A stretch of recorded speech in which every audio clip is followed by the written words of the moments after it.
Welcome to the Gay Buddhist Forum, where teachers from all schools of Buddhism offer their perspectives on the Dharma and its application in modern times, especially for LGBTQI audiences.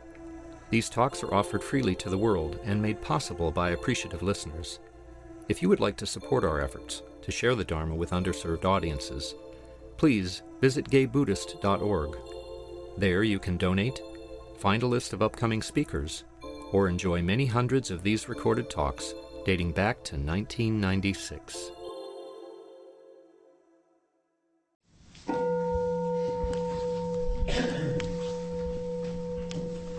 So at this point, it is our custom to go around the room and introduce ourselves. Let's pay special attention to our newcomers. So when your turn comes, please mention that so that we can say hello later on. So let me start with myself. My name is Oswaldo. I'm David. I'm Amos. Ian. Rochelle, first time. Terry.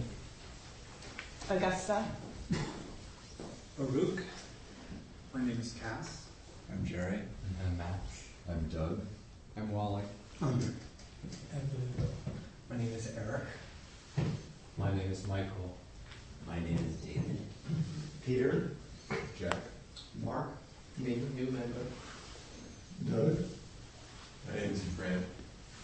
I'm David Cannon. I'm Ralph. Gerald. Tator. I'm Ray. My name is Jerry Jones. My name is Roy. My name is Tim. I'm first time here. My name is Brian. My name is Tage. I'm Jim. I'm Tom. I'm Shantan. Okay, well, it's my pleasure to introduce our speaker, Bill Weber.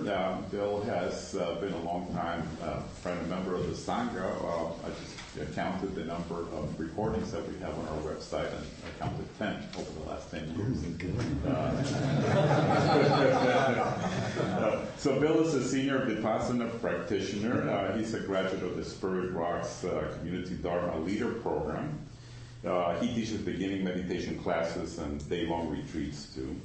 Bill has studied for the last 15 years with Eugene Cash, among others, and has had extensive retreat practice. He's also has recently co-directed a documentary film called We Were Here, which documents San Francisco's response to the AIDS crisis. And that's online, I believe. So. So Bill, take it from here. We'll have about an hour, but with discussion as you see fit. Welcome. Thank you.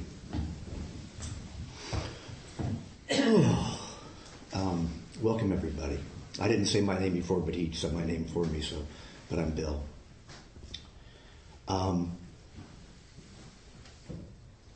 I was talking to my friend Tom out front, and he said, "How you doing?" I said, "I'm nervous. I get nervous before I speak sometimes still." And it's just part of my personality. I tend to get nervous at times. I notice a lot of fear in my life sometimes. I'm getting on my bike to come down here, and I had just printed out the talk, and I was thinking, I didn't check to make sure the ink was in the printer. Maybe there's some blank pages in here. And then I get in my bike, and I had my bike bag, and I was like, did I put the talk in the bag? And if I didn't, what am I going to say when I get there? And so this fear just sort of arises just very naturally in my life. I don't have to look for it. It just is sort of there. And what this does for me sometimes, it puts me a little bit off balance. I don't always react well to it. I feel ungrounded by it sometimes. And when I had the opportunity to speak, I like to speak about things that sort of resonate in my life, and that hopefully that my speaking about what's resonating for me can have some resonance with other people too. It's really my desire to present something today that hopefully all of you can take home some reflection or find some use with it in some way. One thing I love about the Dharma is the practicality of it. It's a gift to our lives.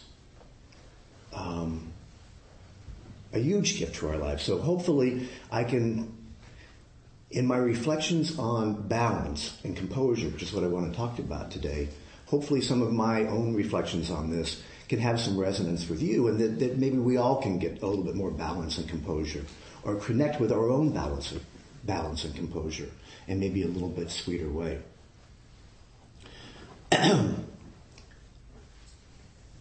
The other thing I noticed when I came in here today, though, too, is, I noticed I was nervous, but then I looked at these faces around here, and there's a bunch of really sweet faces and very non-threatening group of people here. So that certainly is helpful for me also.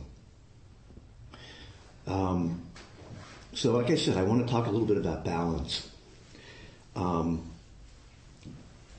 Because lately in my life I've been feeling a bit out of sync, a bit out of balance, a bit ungrounded, a bit uncomposed. I've been overextended at work. I've taken on too many projects.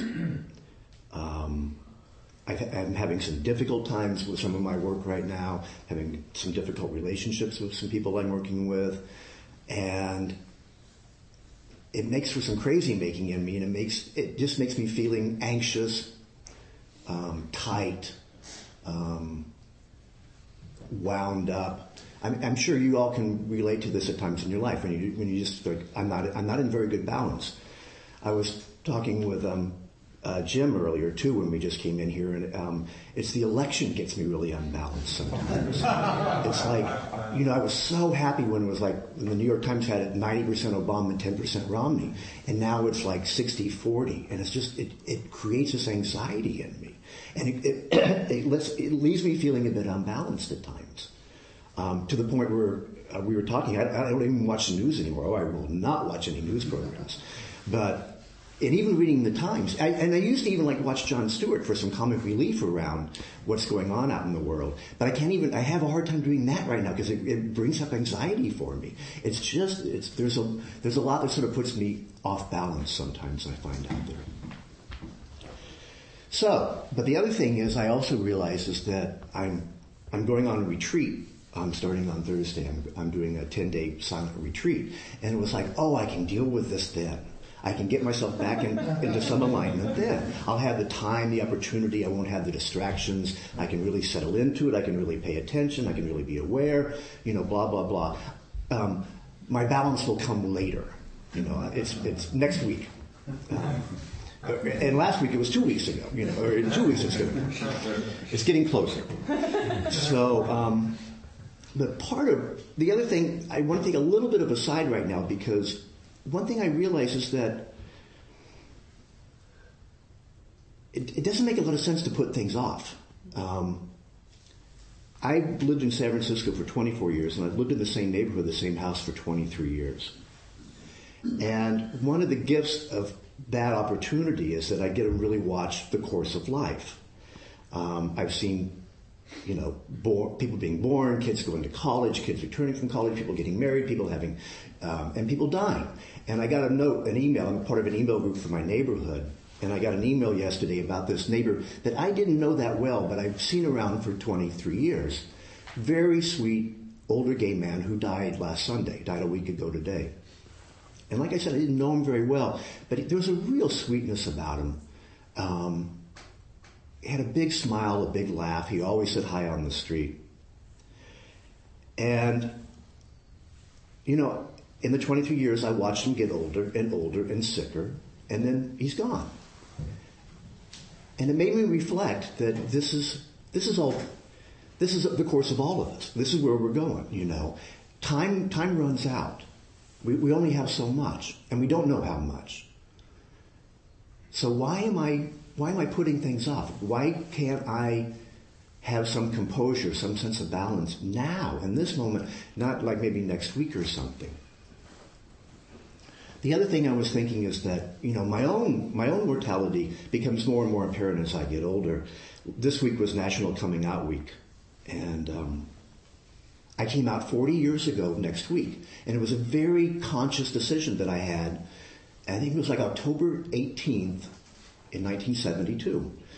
I had known I was gay from a very early age. I remember having, as a young boy, 6, 7, 8, having crushes on Wally and Leave It to Beaver and Ricky Nelson and Ozzie and Harriet. Oh my God, Ricky was so cute.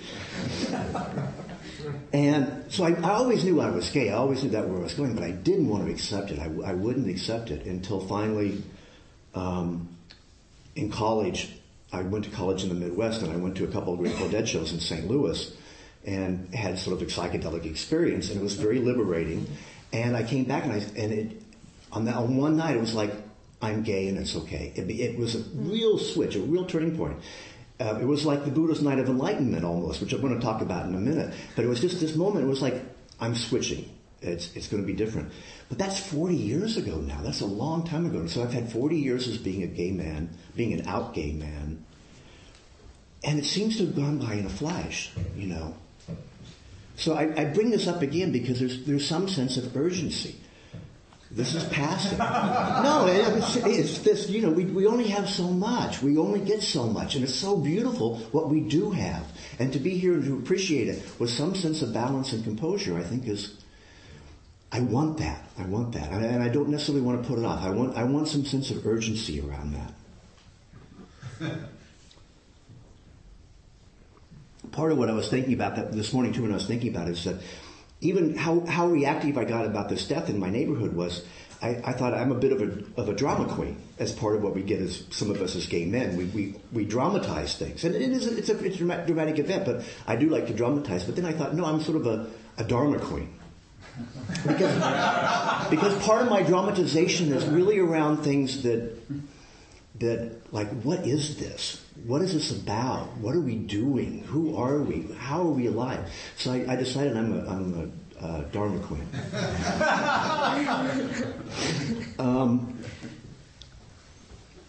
So this sense of balance, like I said, I've been feeling a bit out of balance lately for a variety of reasons, and part of the physical sensation of that is being tight, being scattered, being unfocused, being anxious, being heart maybe going faster. This is sort of the experience, the physical experience and the emotional experience of not feeling particularly balanced.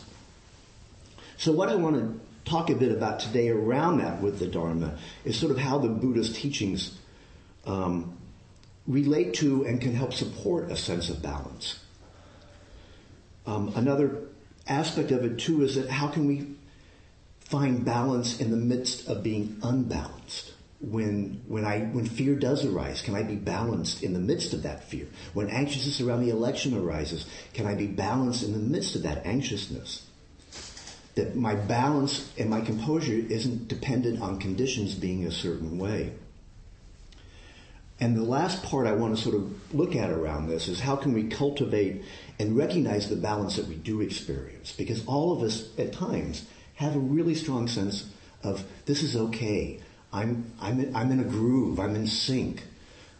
We all have that from time to time. How can we recognize that? How can we cultivate that? How can we support that? And then how can we maybe reflect and bring that back into our lives in times when we don't feel it so much? Because part of it is how can we maybe make that more of our habit than our habit of really getting lost in our own anxiousness or feeling unbalanced? Of course, my nose decides to run this morning too. Excuse me.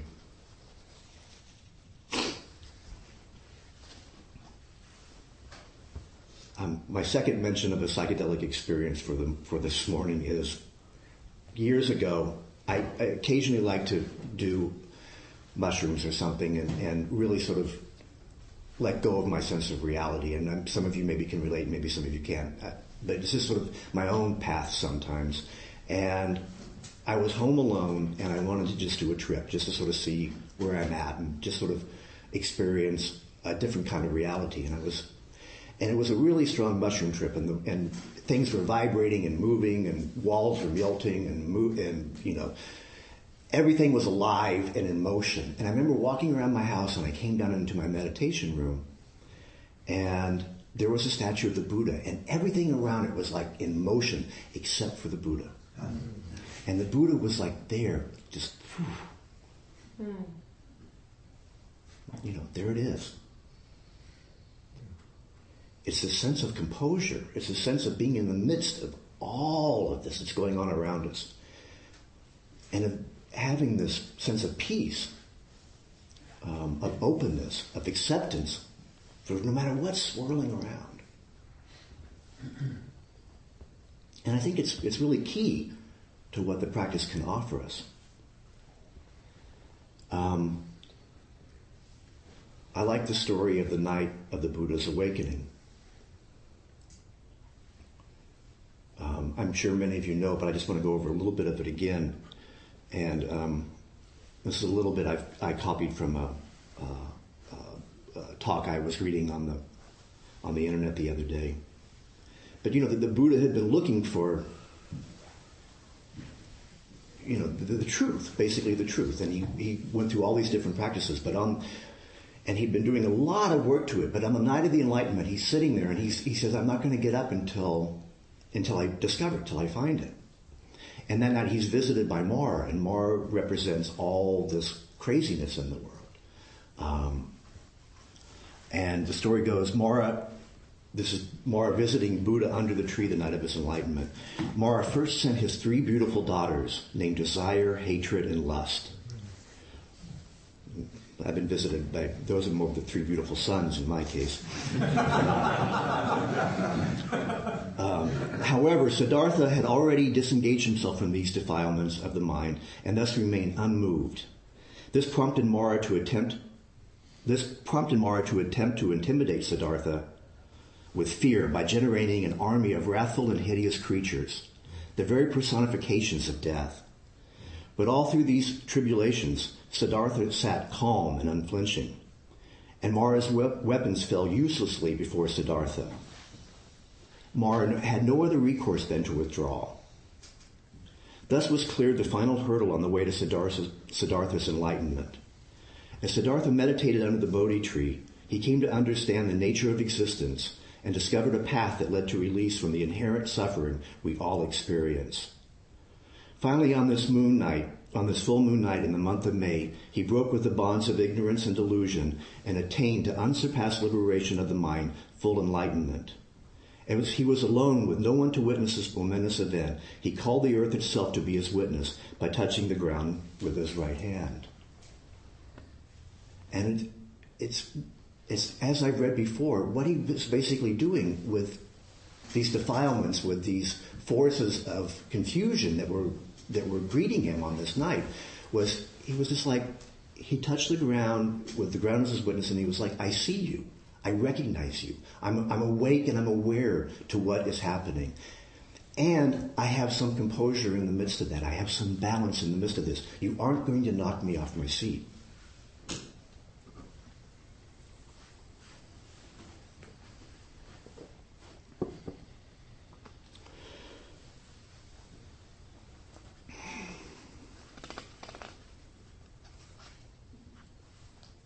I think, if I can just reflect back on that sometimes, the fear I had this morning about giving a talk, about having the talk with me, whatever it was,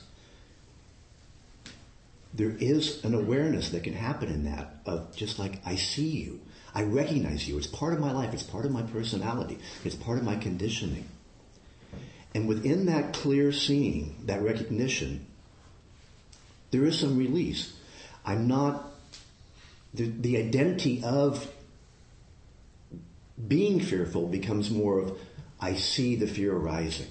And there's some freedom in that. There's some balance in that.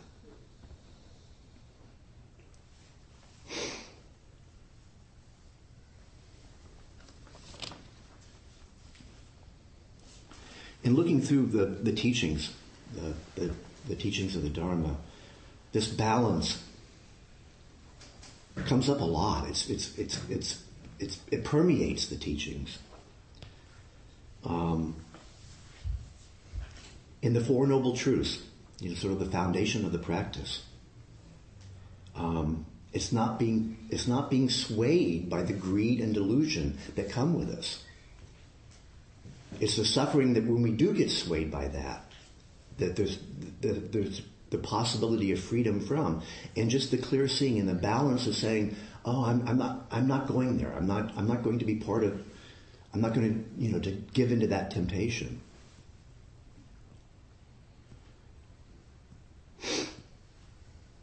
The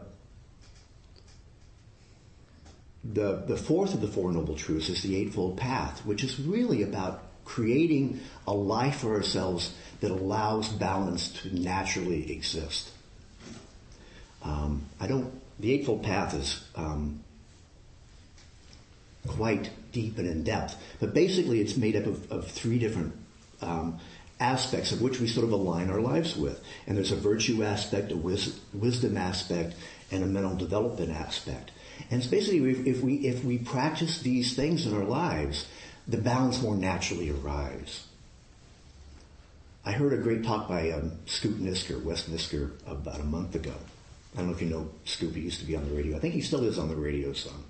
But he was talking also about, he mentioned the Eightfold Path, but he was talking more specifically about the 5 precepts and how what the 5 precepts can offer us is just sort of a virtuous life where we aren't out of balance as much. Where if we don't practice, if we aren't out there telling lies, we don't have the guilt of, oh my God, I did something that I wasn't supposed to be doing. If we're out there stealing, we don't suffer through that guilt. We are unburdened by that guilt and regret. So it's a lot of that's really about creating this life where we are more naturally in sync, where we are more naturally composed. So both in the Eightfold Path and in the 5 precepts, these are practices that we can develop in our lives. Virtuous practice, practices of wisdom, practices of mental development, which is what we're doing here when we sit in meditation, that really sort of allow this alignment to come more naturally.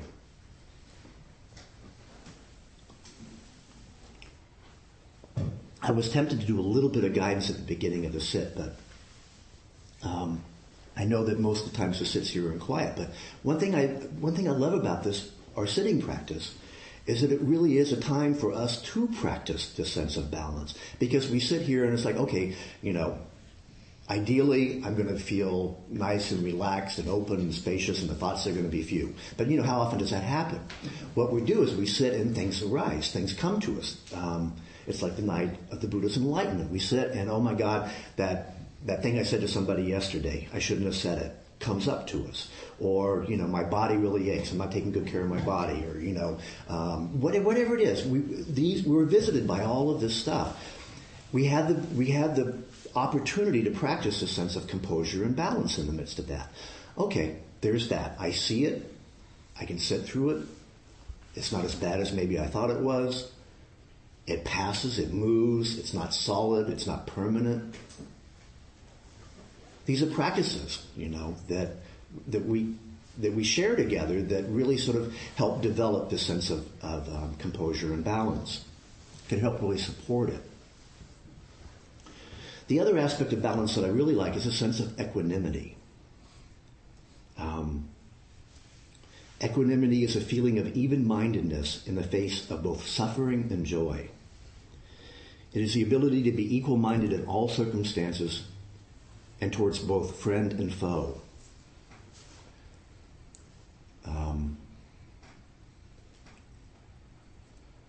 Those moments that we've all had in our lives where, you're moving around, things are going on, but then all of a sudden it's like everything is fine, no matter what happens. It's like, oh, that's okay, yeah, that's okay too, and that's fine. We're very much in sync with this sense of even-mindedness. And as I speak, I invite everybody to reflect and maybe think, oh yeah, maybe last week or maybe when I was having a conversation with a good friend or something, everything felt fine. We have these moments of equanimity in our lives. And equanimity is another huge part of this practice. And it's a part of this practice as a practice, but it's also part of the Dharma as a fruit of the practice. As we deepen, as we develop our virtue, our wisdom, our mental development, equanimity naturally arises more and more. And when I was looking through some of the teachings of the Buddha, equanimity shows up a lot. There were the 10 paramitas, the perfections of the heart, and the practice and the scope of equanimity is the 10th of the 10 paramitas. The 4 Brahma Viharas, the heavenly abodes, those being loving kindness, compassion, sympathetic joy, and equanimity. It's this even-mindedness, it's this balance, it's this composure that comes from a wise and developed heart. The 7 factors of enlightenment, the fact that we're really starting to get it, the fact that we're really developing in the practice. Equanimity is the 7th of the 7 factors of enlightenment.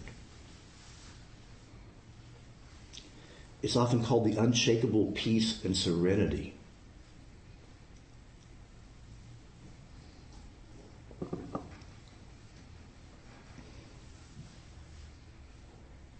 Again, I encourage you to both notice when this balance is in your life, when this equanimity is in your life. Because the more we notice these things, the more they become habit for us. The more they become natural for us.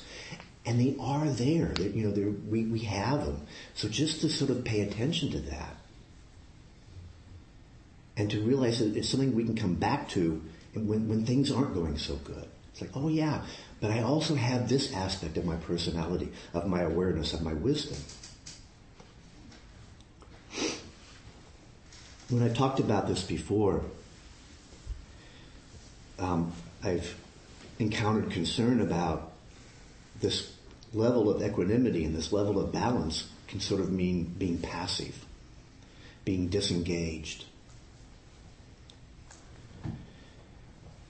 How can we sit here and be calm and equanimous in a balanced state in the midst of injustice? In the midst of Romney rising in the polls. I apologize if there's some Republicans in the room, but I doubt that there are. But I don't know. But I think this comes back. I believe this is part of the. I think this is used in AA a lot. It's part of some prayer or whatever. I'm not real sure of the source of this, but I'm sure many people recognize this.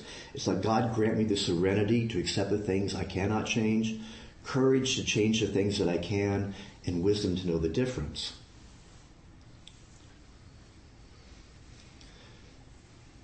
I've used this story before, but there's a documentary done on 9/11 that really struck me. There were 2 French brothers that were doing a documentary on a firehouse down by 9/11, and had been there 3 or 4 weeks before 9/11 happened.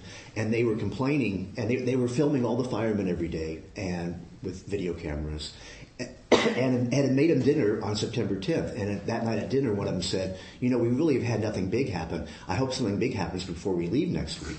And one of the firemen said, don't wish that. And next day, all hell breaks loose. But so these 2 young French filmmakers had amazing access to what was going on, and one of them was in the ground floor with the fire departments in the first tower, even before the second tower was hit, and was filming what was going on. And so, as many of you know, I don't know, some of you might have seen the documentary, but there were many firehouses from all over the 5 boroughs were coming in for this. And so what you had on the ground floor were all these different fire departments, but you had a conglomerate of the fire chiefs from all these different fire departments. And there were about 5 or 6 or 7 fire chiefs altogether. And what really struck me was how gentle these guys were. They weren't the big gung-ho firefighters. They were more like the little soft-spoken guys. And to me, they had this Zen master attitude about them. They had a composure and a balance in the midst of this unbelievable craziness. Because while they were in here working, you could literally hear these thumps outside, and it was people jumping out of the tower and landing on the ground outside. And they were sending, people up 70, 80, 90 floors with 100 pounds of gear on them. They're best friends. They were sending up this tower to fight this fire. And they had this sense of composure and calm about them in the midst of hell. And it really, really struck me about what this practice can offer, and there's not a passivity about it. There's a sense of calm and directedness that can be really useful in our lives. So it's not about sitting back and saying, oh yeah, I can take anything. It's about really engaging in a way, but engaging in a way that does have a sense of balance and composure.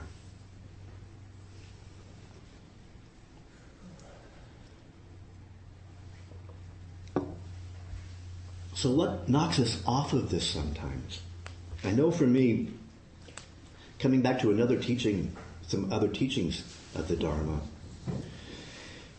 it's, the 8 winds of our lives. We have circumstances that are good and we have circumstances that are bad. Some days go really good and some days go really bad. Some moments go really good, some moments go really bad. So what we're visited by in the course of the day, these 8 winds that the Buddha talks about. We experience gain, we experience loss. We experience praise and blame. Fame and disgrace. Pleasure and pain. And in some ways, both of them can knock me off my ground. But both sides of each of them. I can get very, very caught up in gain sometimes. And, sort of devastated by loss. Some sort of composure in the midst of both, either which way and whichever degree your experience on this.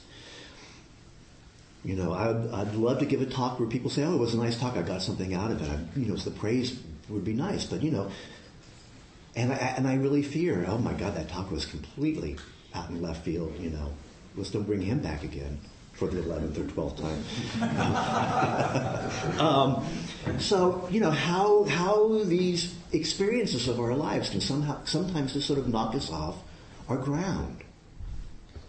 To pay attention to that, and again to try to apply this composure of the Buddha in the midst of whatever arises for us.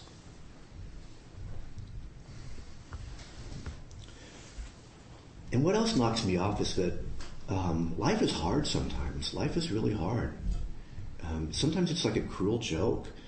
We're given these miraculous bodies, and then they age and decay, and they hurt. And, they fail us.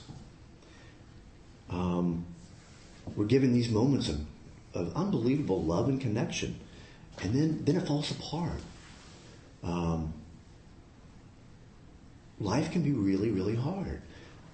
And I think we also can apply this level of personal judgment and expectation on top of that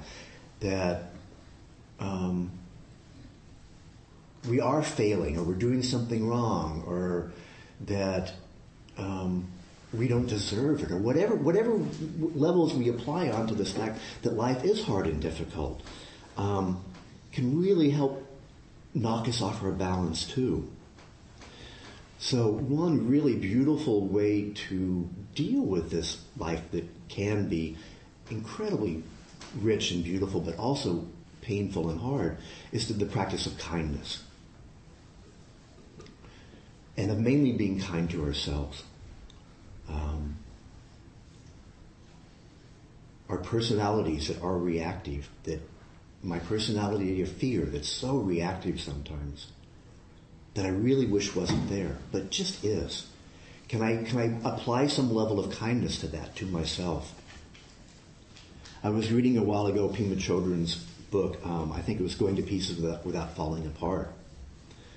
And she mentioned that she realized that almost all of her Dharma talks from 1987 to 1994, that she basically talked about the same thing, and that was the great need for loving kindness to ourselves. It was that important of a teaching to her. And I think this can really help support our practice of finding this balance and composure. Is,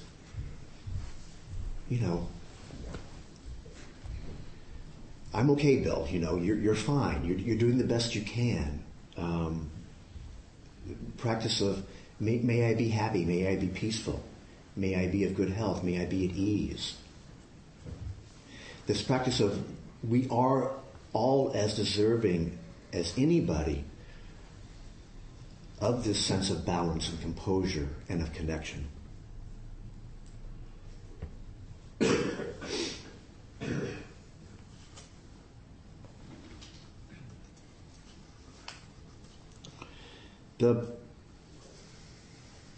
What the Buddha taught is called the middle way. He called it the middle way, the middle path.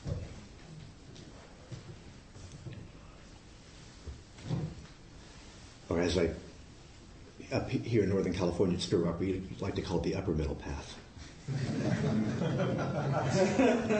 But part of that is that,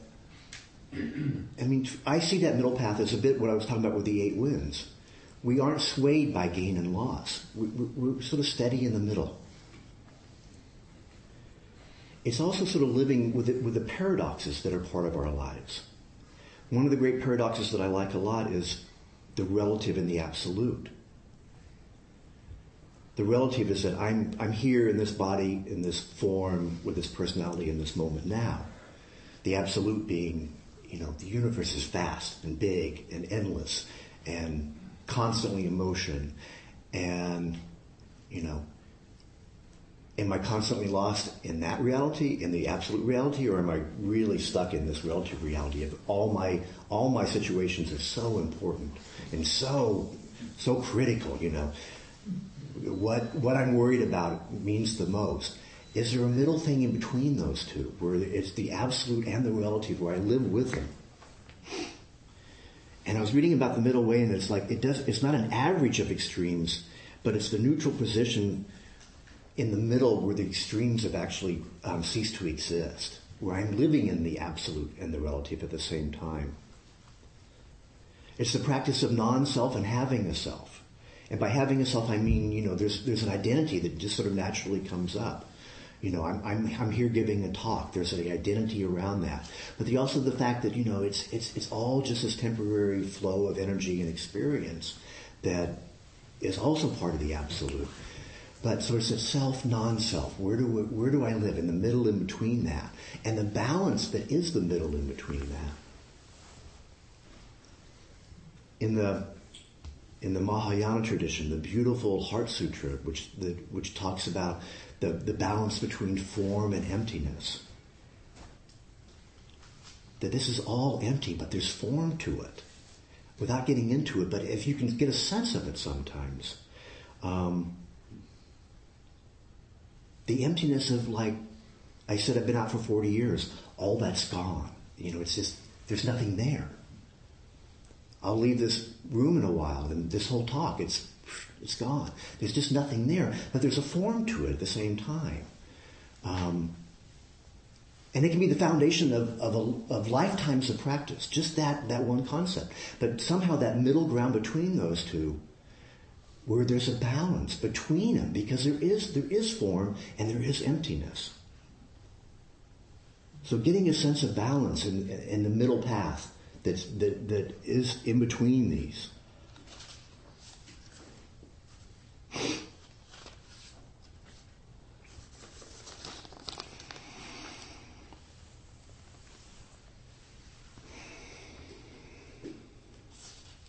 I'm going to open it up for questions in just a minute, but what I'd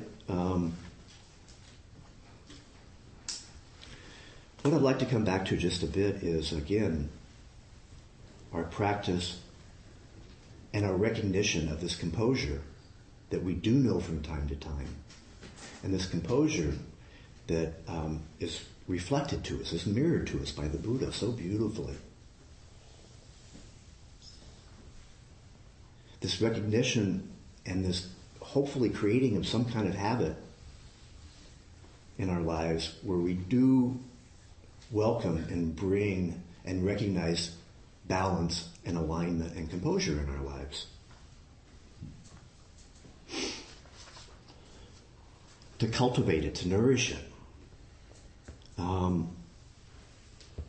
To also bring the sense of composure when things are really tough. When things feel out of balance, because that's the real beauty of this practice sometimes, is that we don't have to wait for conditions to be a certain way to have our ground. We can have our ground in the midst of it all. Mara can visit us in all of its variety of form. And we can say, oh yeah, I see you. I can be with this. One thing I notice is that sometimes when I'm the most composed is when the things get the toughest. I mentioned things were tough at work a while ago. And I'm working with some very volatile people, and I can be fairly volatile myself sometimes. And things have gotten really tense at work, and I was being screamed at in sort of a violent fashion. And there was something that just clicked in me in that, where my composure was there. It was just sort of there in the midst of really being almost attacked. And I've noticed that a lot in my life, that sometimes when things get really rough, I click into something that does have a ground. Oswaldo mentioned I was a filmmaker, and my filmmaker partner, David, he and I were making a film 10, 12 years ago called The Coquettes, and that was our first film, and there was a lot of turmoil in that because we didn't know what we were doing so much, and there's a lot of unknown circumstances that can come up, and it can be a very tense situation making a movie sometimes. You don't really have the money to do it, and like I said, we didn't know what we were doing, and there was a lot of unsettledness, a lot of ungroundedness, a lot of unbalance in that sometimes that we were dealing with, and you sort of deal with it when it came up. But in the 3 or 4 years we were making the film, in the midst of that, his best friend, his first boyfriend, and his best friend of 20 years, 25, 30 years, died of AIDS in the middle of that. For that month, when he was really involved in that, was when he was the most composed throughout that whole process.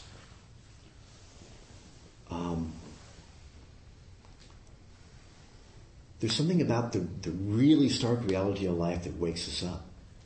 And in that waking up, we do have this sense of balance sometimes. It's really pretty astounding. So not that I wish on myself or anybody times that are so challenging that they do wake us up, but can we start to bring that wakefulness, that acknowledgement, and connect with that composure and balance that we do have in our lives from moment to moment? Because as I was starting to say earlier in the talk, this is all fleeting. I don't want to put this off to next week or down the road.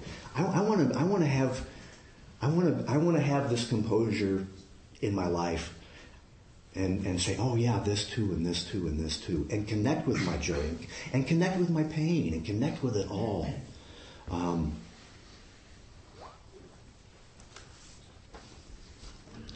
This urgency.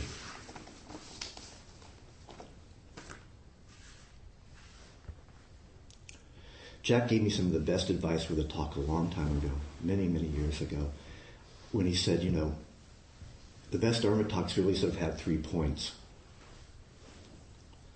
And I tend to get one that have about 15. Hopefully I've gotten a few key points out there that we can all take and that can help us in some way as we deal with this hard life, as we deal with what comes around for us, as we deal with things that knock us off our balance. That hopefully some of this can help foster and encourage some composure and balance and connection. So with that, I open it up for comments and questions, if there are any. I'm in a support group, and last week a friend of mine that's in this group was saying to us, he said, I'm really feeling like using this week. He's in recovery. I'm really feeling like using this week, and I'm just warning you guys that I'm having all this fear of falling off the wagon. And I said to him, oh, isn't that sort of the point of being in recovery? That you're always on the verge of falling into that? And I was trying to think about that, and I was thinking, is that sort of smarmy to say that, or cavalier for me to make that comment,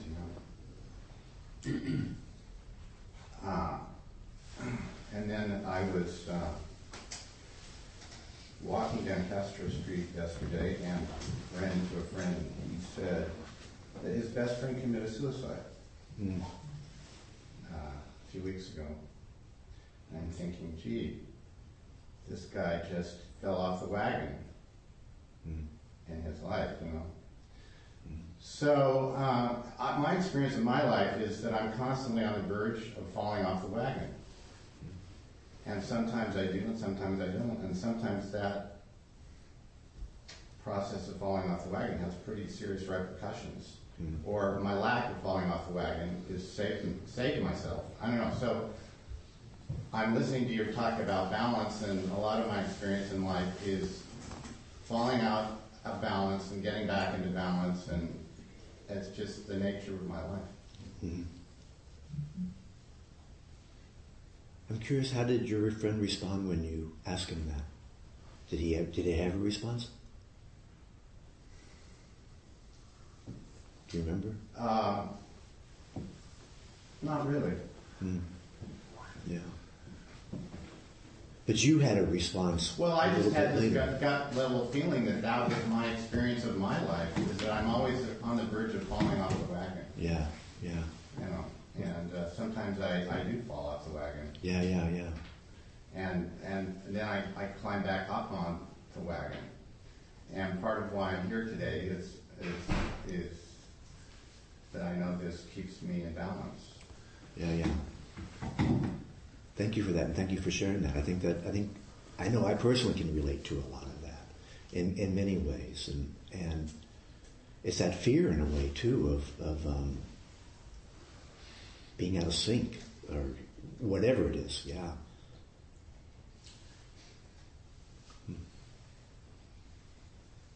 Do you think the desire for equanimity or balance or a reflection on one's life or where one wants one's life to go, there's a developmental aspect to that, in the sense that I remember when I was in my 20s and 30s and 40s, I was very goal-oriented, worried about my career, and now that I'm about to turn 58, it's sort of like I'm sort of changing. Those things that were important aren't important anymore. It's more about, okay, I'm getting older, I need to figure out what do I want to do with the rest of my life, how do I get balance between work, personal life, and that I do find that the Dharma does help me in figuring that out, and it's much more meaningful to me now at this stage in my life than it was maybe 10 or 15 years ago. Right.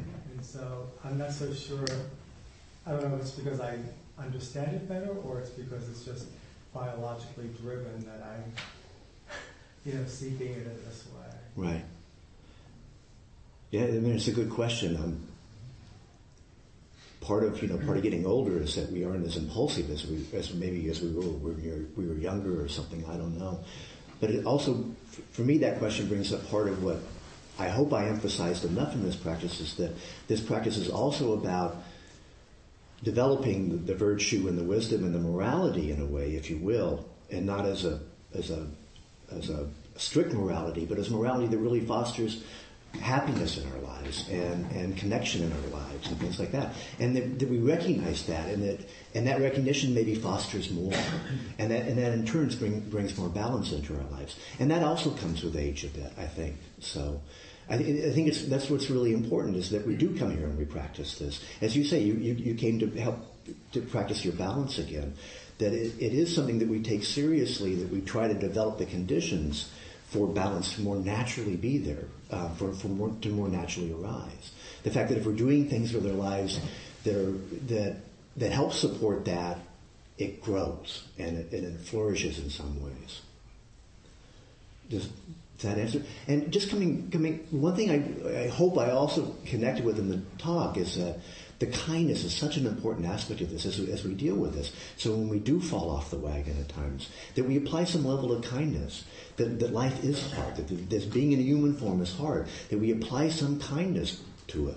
And especially, I don't know if it's, I didn't live 100 years ago, so I don't know if it's more difficult these days than it was back then, but it seems to me like the world's nuts and completely off balance sometimes.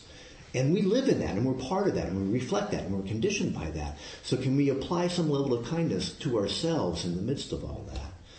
And I hate hearing stories about people that that commit suicide, and that's like the third one I've heard in like the last 2 weeks and stuff. And it's tough. It's just tough sometimes.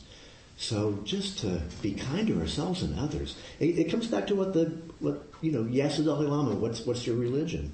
He said, my religion is kindness. My religion is kindness. So it is. Something that's coming to mind with what's happening for me is disequilibrium is what makes motion.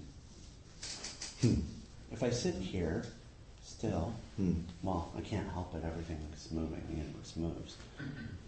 But I need to set my body into this equilibrium to move. Right? Right. My body, if it's at perfect balance, doesn't go anywhere. It doesn't go forward. It doesn't go backward. The cart doesn't move unless the wheel is turning. Right.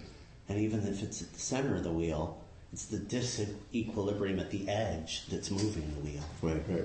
Right. So there, in a sense, we can't move without some kind of imbalance. Right. You're a Dharma queen. No, but these are big questions in a way. I mean, part of what the Buddha talked about was getting off the wheel. That's what real enlightenment really is sort of getting off this wheel when you sort of cease motion in a sense. It may be one way to look at it. I don't know, but we aren't there. So so maybe what I'm gleaning from what you're saying too, in a way, is that our off-balancedness is also part of our motion and part of our beauty in a way, part of our personality and part of our character and part of our makeup. And so to honor that, maybe honor the off-balancedness of ourselves, the disequilibrium, as I think you were calling it. Or maybe you make a choice about where I'm putting the weight. Yeah, definitely. Right. This is all the other thing that I love about, one of my favorite teachings is that what really comes with awareness is appropriate response. So when you really sort of see clearly, okay, I'm filled with fear right now, I can fall into that, or I can just say, oh, I see it, and I don't have to respond to it, or I can behave some other way. I have another way of responding to this when I see it, and that's a little bit, I think, what you're talking about too.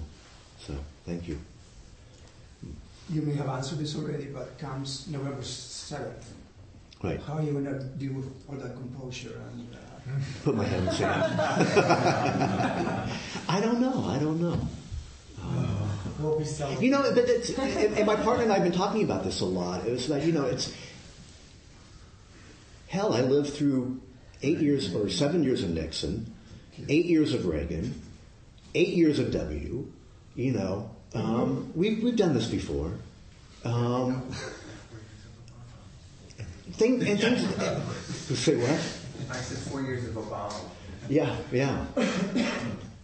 and things aren't super great right now. So things will be what they are. And so, can I apply some sense of balance to, to whatever arises? Yeah.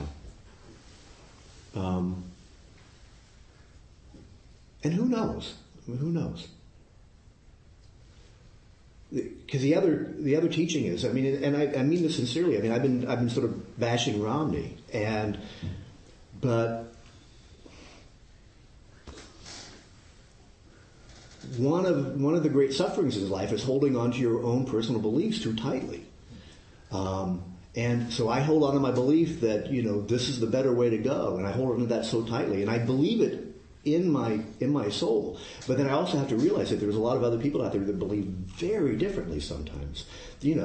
Whether it be as mild as moderate Republicans or as extreme as the Taliban. These people have as strong and as firm of beliefs as I do, or stronger, that they hold and that they believe are rooted in deep, deep truths. And I very much think mine are right, and they do too. And there's millions of those around the globe. So, and the suffering we have around that. I mean, I often think, there's so many gods out there that have, this is the way to go. This is the belief. This is the system or whatever. And, which means that if there's 1,000 of them, that means like 999 of them are wrong, or 1,000 of them are wrong. Who knows? So to be careful about how strongly I hold on to, I'll be better if this happens and not so good if that happens. So. Last question. I think we have time for one more. The rest of it, I think we can do individually with Bill. Yeah. Right. Thank you for your talk today. It's very timely for me. My mom passed away unexpectedly a month ago. And so I'm trying to mindfully walk down this path, this grieving path, and I've been through it for the last few years, a lot of it. I've experienced a lot of loss in my life.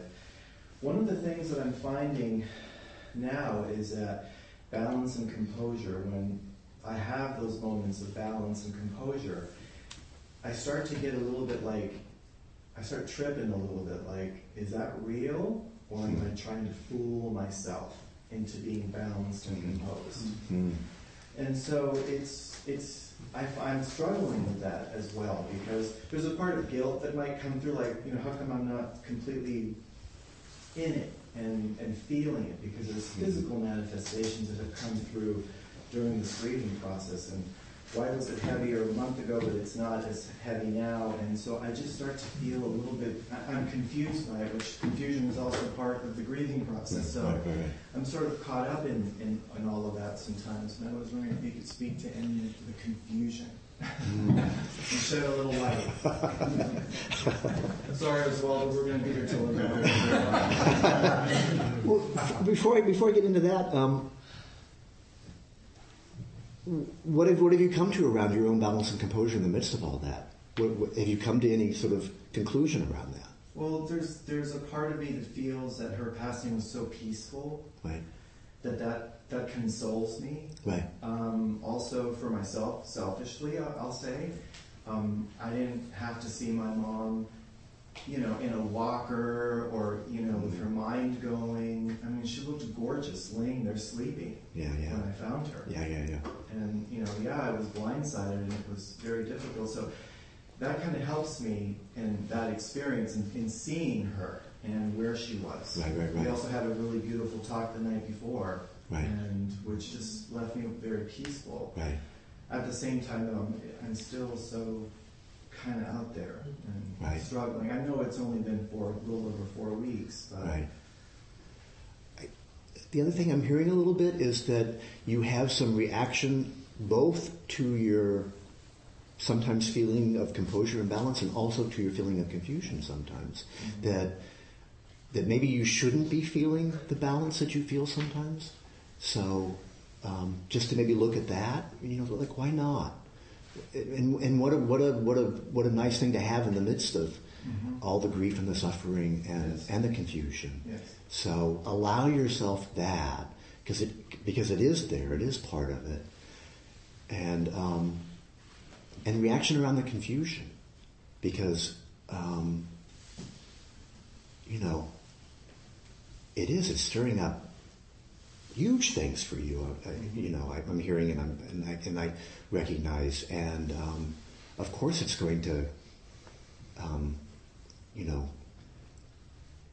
you really stirred up the pot, so everything's floating around there. So all your life, your mortality, your lineage, it's all and it's going to be maddening and confusing sometimes. So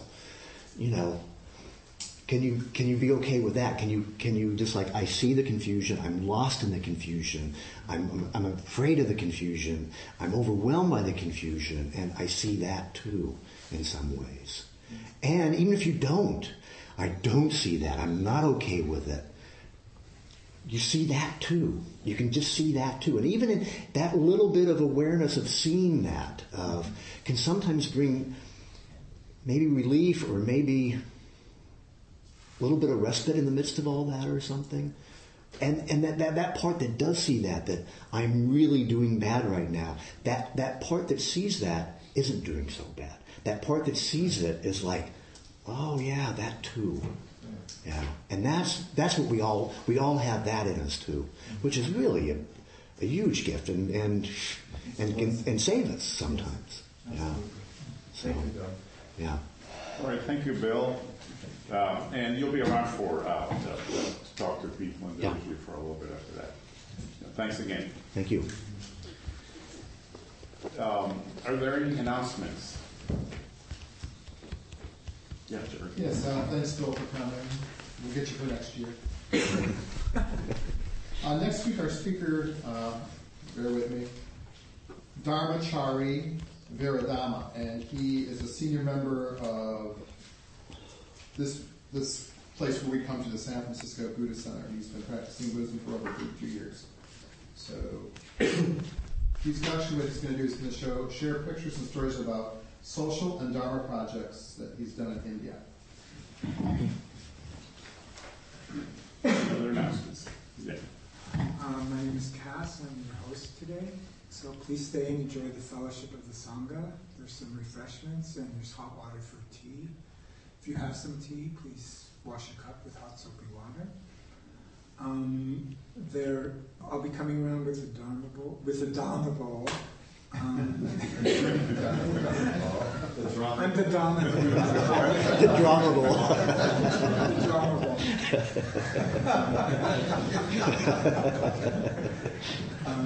So please consider contributing to the Sangha meet its expenses. $5 to $8 is suggested, or whatever you feel willing and able to contribute. There's a sign-up sheet for people who would like to get the newsletter. And at 12:30, people collect at the front door who are interested in going to lunch. It's open to anybody. And I think that's... Okay, thank Go you. Giants! Okay, so this time we hold hands and do the dedication of merit.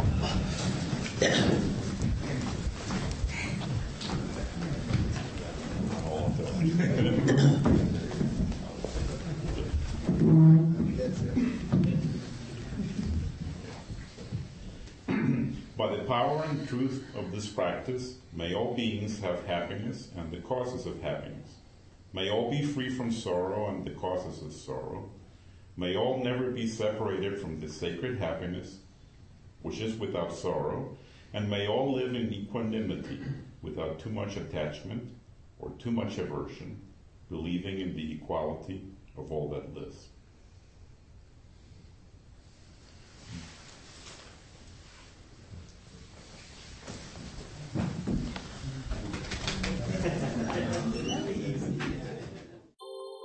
Thank you for listening to the Gay Buddhist Forum. If you would like to hear several new talks per month and be notified of upcoming speakers so you can participate live, please subscribe to this podcast, like us on Facebook, and join our mailing list by visiting gaybuddhist.org.